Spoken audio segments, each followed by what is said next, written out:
नमस्कार मित्रांनो, मी आहे गणेश कदम आणि तुमचं स्वागत आहे कदम थिंग्स YouTube चॅनलवरती. आपण आधी 2 व्हिडिओमध्ये रॉयल ट्विंकल स्टार क्लब आणि सिट्रस चेक इन या कंपन्यांचा घोटाळा पाहिलाय. पण आजचा व्हिडिओ थोडा वेगळा आहे. आज आपण ऐकणार आहोत फसवले गेलेल्या लोकांच्या खऱ्या कथा आणि त्या अनुभवातून आपण काय शिकू शकतो. कारण शेवटी अनुभवच आपल्या पुढची फसवणूक टाळायला शिकवतो. व्हिडिओ शेवटपर्यंत बघा कारण शेवटी मी सांगणार आहे तुमच्या पैशांचं संरक्षण कसं करायचं आणि पुढचा रॉयल ट्विंकल ओळखायचा कसा. थोडक्यात आठवूया. रॉयल ट्विंकल स्टार क्लब आणि सिट्रस चेक इन यांनी हॉलिडे इन्व्हेस्टमेंट स्कीम नावाने लोकांकडून तब्बल 2656 कोटी उभे केले. लोकांना सांगितलं गेलं आपले पैसे गुंतवा, दरवर्षी हॉटेल स्टे मिळेल आणि 6 वर्षात पैसे दुप्पट होतील. पण 2014 मध्ये सेबीने या कंपनीवर बंदी घातली कारण ही योजना कलेक्टिव्ह इन्व्हेस्टमेंट स्कीम होती, जी नोंदणीकृत पण नव्हती. तरीही काही वर्ष कंपनीने पैसे गोळा करणं सुरूच ठेवलं. तर पहिली कथा आहे नाशिक जवळच्या श्री देशमुख यांची. त्यांनी आयुष्यभर बँकेत नोकरी केली. निवृत्तीनंतर मिळालेला सगळा पैसा सुरक्षित ठिकाणी ठेवायचा होता. पण एका ओळखीच्या एजंटने त्यांना सांगितलं, रॉयल ट्विंकल मध्ये घ्या. कंपनी रजिस्टर्ड आहे. तुमचे पैसे सुरक्षित आहेत. देशमुख सरांनी 5 लाख गुंतवले. बुकलेट मिळालं. व्हाउचर आले. पहिल्या 2 वर्षात काही हॉटेल स्टे मिळाले. त्यामुळे त्यांचा विश्वास वाढला.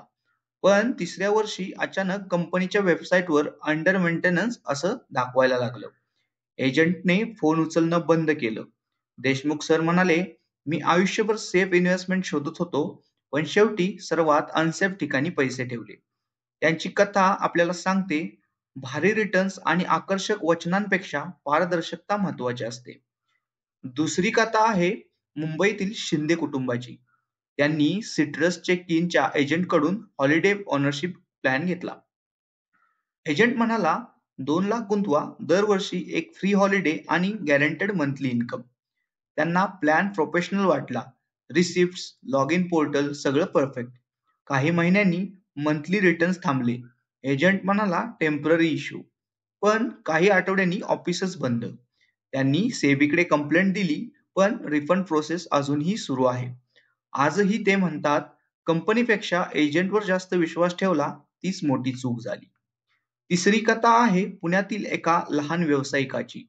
2014 मध्ये सेबीने कंपनीवर बंदी घातली होती, पण तरीही 2016-17 मध्ये त्यांच्या बँकेतून ईएमआय डिडक्शन सुरूच होतं. त्याने कंपनीला मेल केला तर उत्तर आले सिस्टीम एरर. प्रत्यक्षात कंपनीने वेगवेगळ्या नावांनी नवे प्लॅन्स विकायला सुरुवात केली होती. 2025 मध्ये सेबीने पुन्हा 50 लाख दंड ठोकला. हा व्यावसायिक म्हणतो सिस्टीम एरर नाही, तर हे पूर्ण प्लॅनिंग होतं. आता चौथी कथा आहे एका माजी एजंटची. त्यांनी नाव न सांगण्याच्या अटीवर सांगितलं, आम्हाला कंपनीने सांगितलं होतं की हे जेन्युइन हॉलिडे प्लॅन आहे. आम्हाला प्रत्येक गुंतवणूकदारावर 10-15% कमिशन मिळायचं. सुरुवातीला सगळं रेग्युलर होतं, पण नंतर पेमेंट येणं बंद झालं. म्हणजे अनेक एजंट्सनाही या स्कीमची खरी माहिती नव्हती. हे दाखवतं की कधी-कधी फसवणूक करणारेही दुसऱ्या फसवणुकीत सापडतात. पाचवी कथा आहे मुंबईतील एका महिला गुंतवणूकदाराची. त्यांनी रुपये 10 लाख गुंतवले आणि नंतर कंपनीवर केस दाखल केली. त्यांना सांगण्यात आलं की सेबी रिफंड प्रोसेस सुरू आहे, पण प्रॉपर्टी ऑक्शन मधून जेवढं रिकव्हर होईल तेवढंच मिळेल. त्यांनी सांगितलं, मी फक्त पैसे नाही गमावले, विश्वासही गमावला. 2023 मध्ये काही गुंतवणूकदारांना थोडं रिफंड मिळालं, पण अजून बहुतेक लोक वाट बघत आहेत. आता समजून घेऊया ही फसवणूक चालली कशी. रॉयल ट्विंकल ग्रुपने कलेक्टिव्ह इन्व्हेस्टमेंट स्कीम चालवली, जी सेबीकडे नोंदणीकृत नव्हती. जुने इन्व्हेस्टर्स ना पेआउट देण्यासाठी नवीन गुंतवणूकदारांकडून आलेले पैसे वापरले जायचे. म्हणजे हाच एक क्लासिकल पॉन्झी स्कीम होता. जेव्हा नवीन लोक पैसे देणे थांबवतात, योजना कोसळते.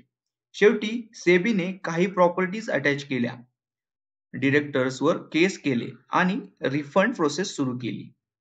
या सगळ्या कथांमधून आपण काय शिकलो? एक म्हणजे दुहेरी पैसे म्हणणारी कुठलीही कंपनी लक्षात ठेवा. गॅरंटी फक्त फसवणुकीत असते. सेबी रजिस्ट्रेशन चेक करा. सेबीच्या वेबसाईटवर कंपनीचं नाव आहे का हे तपासा. एजंटवर अंधविश्वास ठेवू नका. त्यांचं उद्दिष्ट कमिशन असतं, तुमचा फायदा नाही. कंपनीची फायनान्शियल हेल्थ पहा.